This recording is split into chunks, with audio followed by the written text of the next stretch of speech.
Hi everyone and welcome to the Syncretism Society Virtual Academy, and my name is Mehmet. And today's video is going to be the third and final part of the little series I've been doing, which has been called Planet Placements, where we look at which part of the chart particular planets are well placed or not so well placed. So in the first episode, we did the Moon, Sun and Mercury. And in the last episode, we did Venus, Mars, and Jupiter. And then in this episode, I'm going to do Saturn, Uranus, Neptune, and Pluto. So yeah, I hope you guys have been enjoying the video and have been finding the content easy to understand. Like I always say in my videos, if you ever have any questions, always feel free to message me. So without further ado, I'm going to share my screen and we'll get straight into it. So bear with me for a moment. So share screen. Let me just push this down and move this across. We open these two. Right, and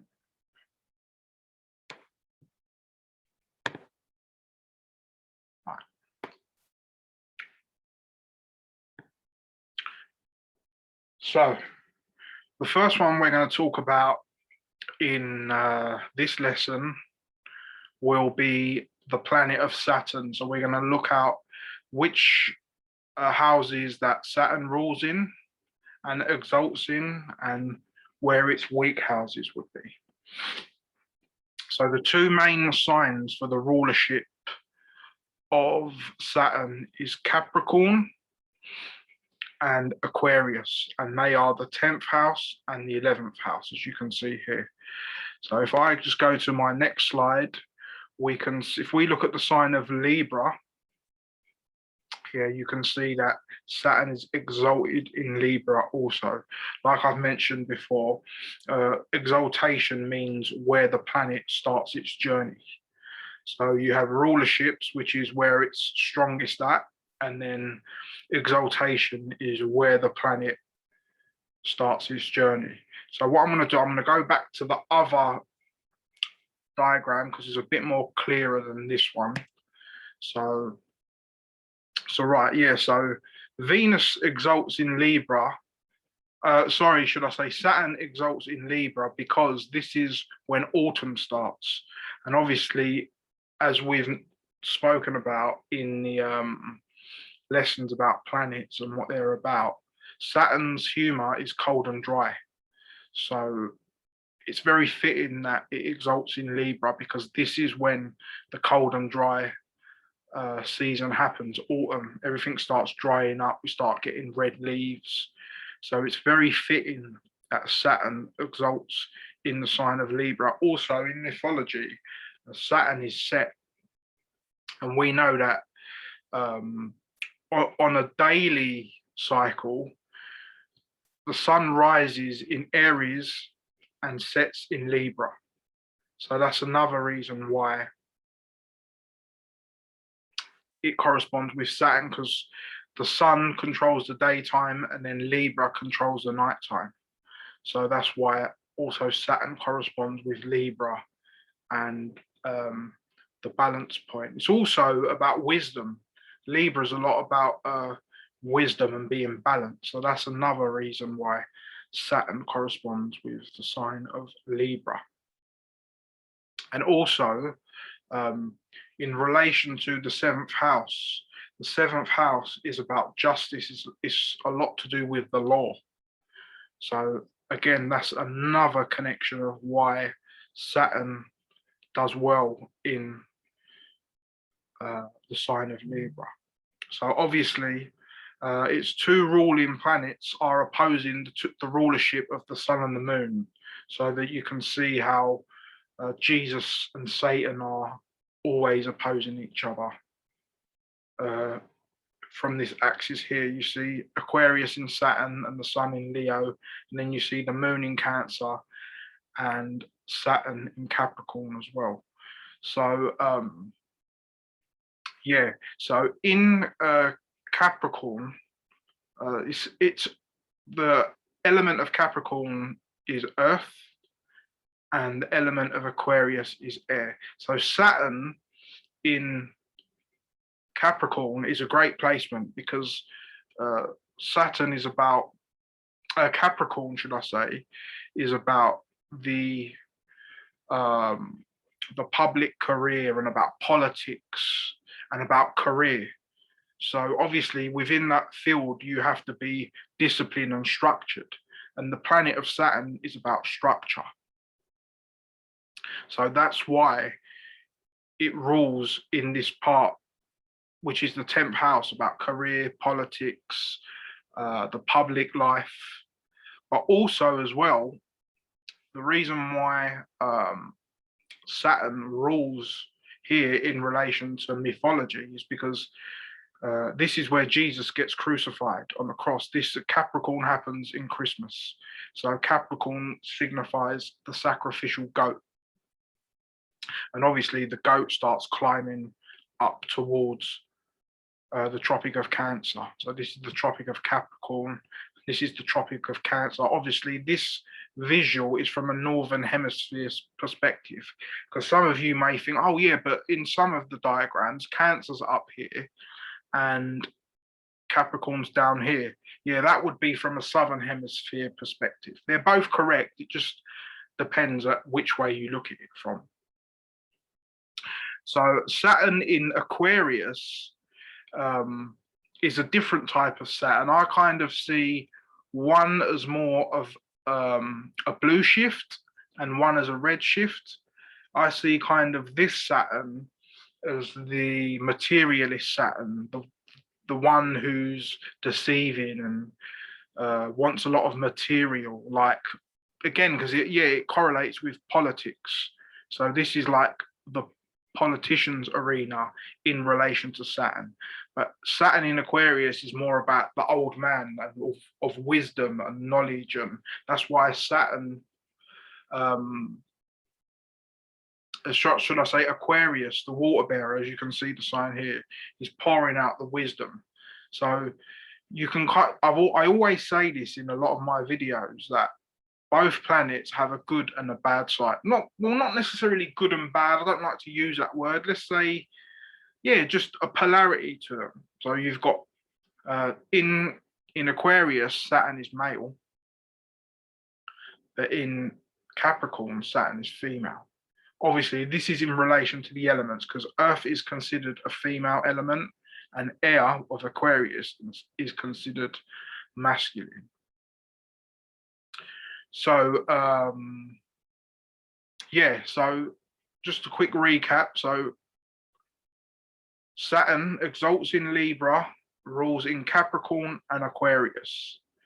So its weakest signs and houses it would be in would be Aries, because obviously, because it exalts in Libra, it wouldn't do so well in the first house or in the sign of Aries, because the sign of Aries is very Martian. It's about movement. It's about action.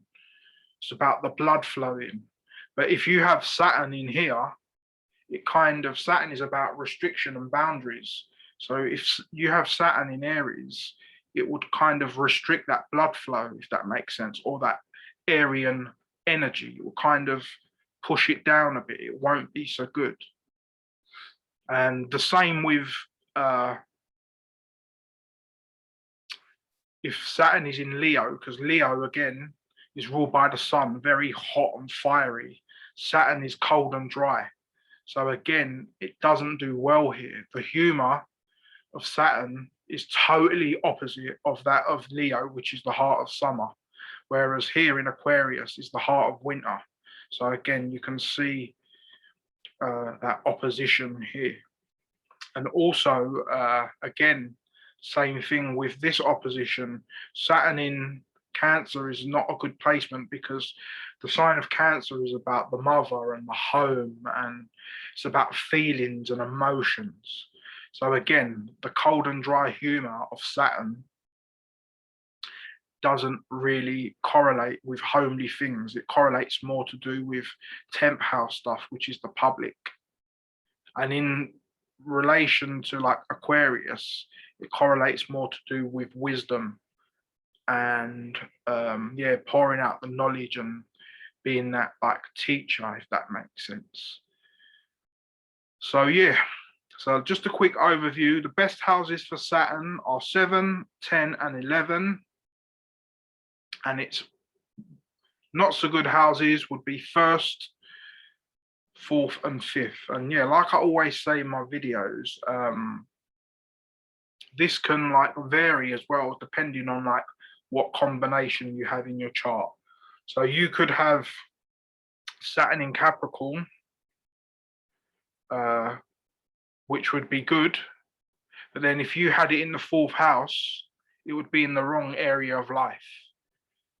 So that would kind of, what that would indicate to me, if you did have Saturn in Capricorn, that's good. But then in the 4th house, that would maybe indicate that, or you would be a person that would maybe work from home, if that makes sense, because the 4th house is about your home and your heritage and your family. So again, it all depends on the combinations within your particular chart. Yeah, so for example, you could have Saturn in Aquarius. If you had it in the 5th house, it would be in a good sign, but wrong house if it was in the 5th house. Or if you had, for example, what other combination? Yeah, you could also have the Sun in the 5th house, which would be a good house. But then you could have Capricorn or Aquarius here, which wouldn't be a good sign. So, and just to clarify again, the houses is the areas of life, and the sign which falls in the house is the way in which you do that. So if you have, for example, let's pick one. So we have Aries in the 4th house. So you will have a very Aryan Martian energy in relation to your home and your heritage and your family and the way you nurture, basically. So like I always say, it's like spiritual mathematics. But what I'll do now is I'll move on to the next planet, which is the planet of Uranus. And Uranus rules in the sign of Aquarius. The planet of Uranus is about rebellion and thinking outside of the box and new ideas and technology. And obviously, it depending on which astrology you follow or which kind of teaching you have. Some people say we've already gone into the age of Aquarius. Others saying no, we haven't yet. Personally, I think it's a bit of both. I can definitely see a lot of Aquarian themes at the moment and a lot of Uranian themes with thinking outside of the box and being rebellious. And yeah, I can see that in both good and negative aspects. But here it doesn't show the exaltation of Uranus, but Uranus exalts in the house of, in the sign of Scorpio. So it exalts in Scorpio and rules in Aquarius. So yeah, so obviously Aquarius is, Uranus's strongest house are Aquarius and the 11th house, and Scorpio and the 8th house. And its weakest placements would be obviously opposite in the 5th house and in the sign of Leo, and also opposite Scorpio in the sign of Taurus, which is where it currently is. And obviously, we've seen there's been a lot of stuff going on in relation to the financial area and banking and crypto and all this stuff going on. And we have, Uranus in Taurus as we speak. And yeah, that's really affecting me at the moment because my Taurus is in my 10th house and I've been having a lot of trouble in relation to like career stuff. So definitely Uranus in Taurus isn't such a good placement. And also as well, another reason why Uranus wouldn't be so good here, because like I said, Uranus rules in an air and water. It's a bit more of a how can I say, a bit more of a fluid type of element, whereas Uranus in Earth is fixed. So the Earth element doesn't correspond with the Uranian energy. Taurus wants to be fixed and stable, whereas Uranus wants to have the fluidity to think about new things. So that's another reason why it doesn't do so well. Yeah, like I said, the best houses are 11 and 8, and the worst houses are 5 and 2. Yeah, and again, all depending on which combination you have in your chart will produce a different result or a different effect. So moving on to the next planet,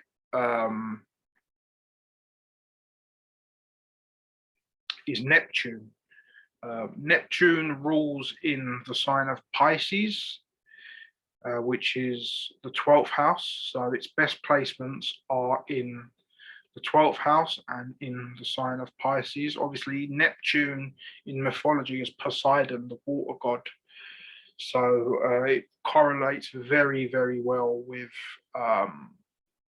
Pisces, as Pisces is a water sign.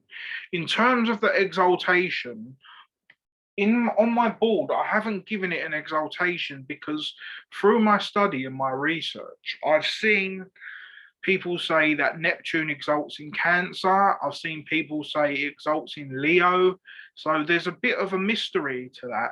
So I don't really want to give you an answer on that because, again, I'm not too sure on what the official answer is. But to me, the Neptune in Cancer makes kind of sense, again, because it correlates with the water element. But I think, yeah, like I said, I've also seen it in relation to Leo in a couple of places as well.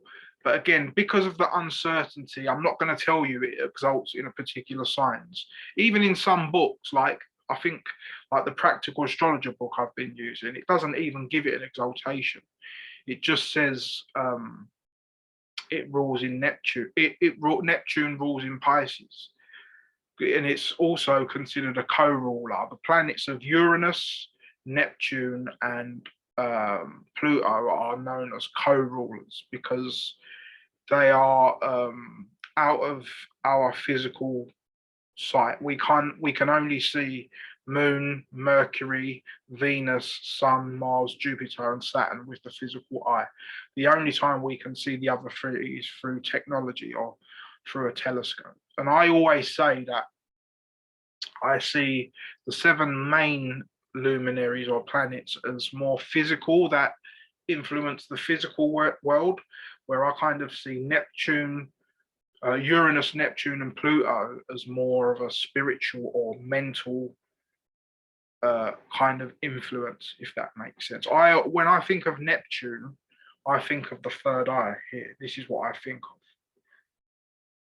But although Pisces rules the feet as well, but the whole when I think of Neptune, I think of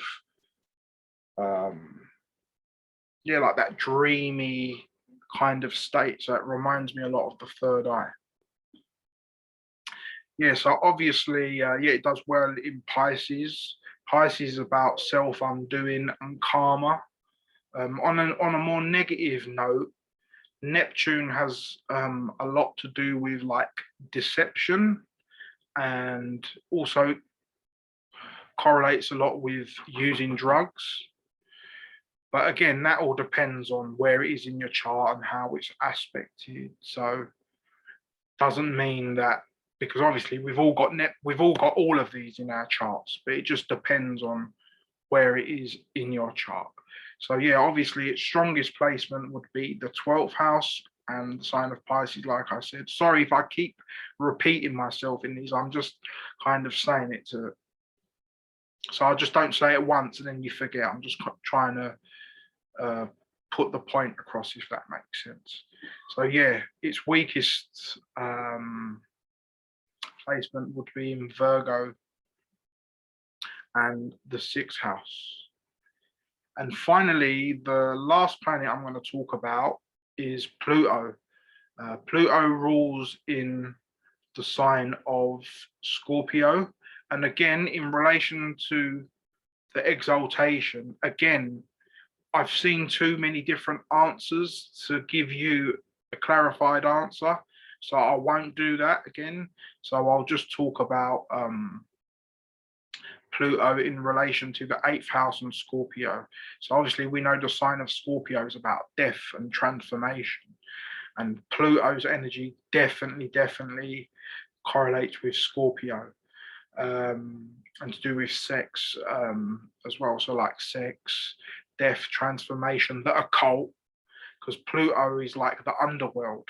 In Greek mythology, it's the character or the archetype of Hades, the ruler of the underworld. And in the Vedic cosmology, this correlates with the subterranean realm of Putala in the Vedic system. So yeah, so obviously we know that Scorpio is also symbolized by a snake. And we know that the snake sheds its skin and starts off fresh. So this corresponds with that's the Pluto side of Scorpio, where I would say the Martian side of Scorpio corresponds with the more sexual side of Scorpio. So again, so Pluto in Scorpio is a good placement and in the eighth house, but Pluto in Taurus and the second house would be its weakest placement. Obviously, Pluto being an underworld kind of figure won't do so well on Earth in an Earth element sign. So they're the kind of simple correlations that I like to make rather than going into detail. Like you can learn little one-liners about each sign or each house, or knowing its humor.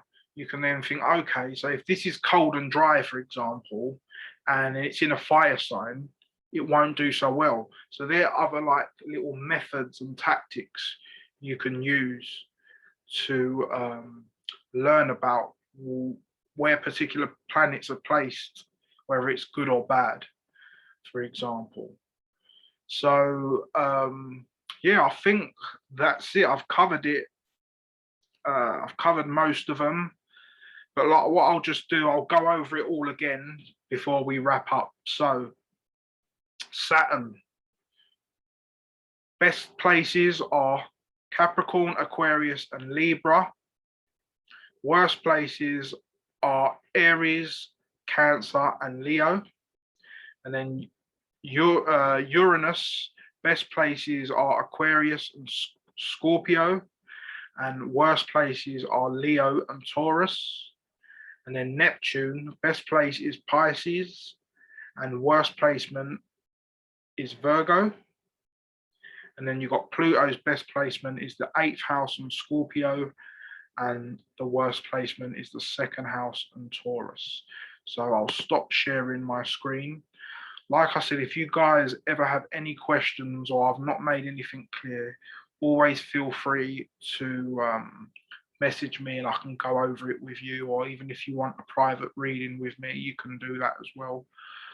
But until next time, peace, love, and blessings. I'm out. Peace.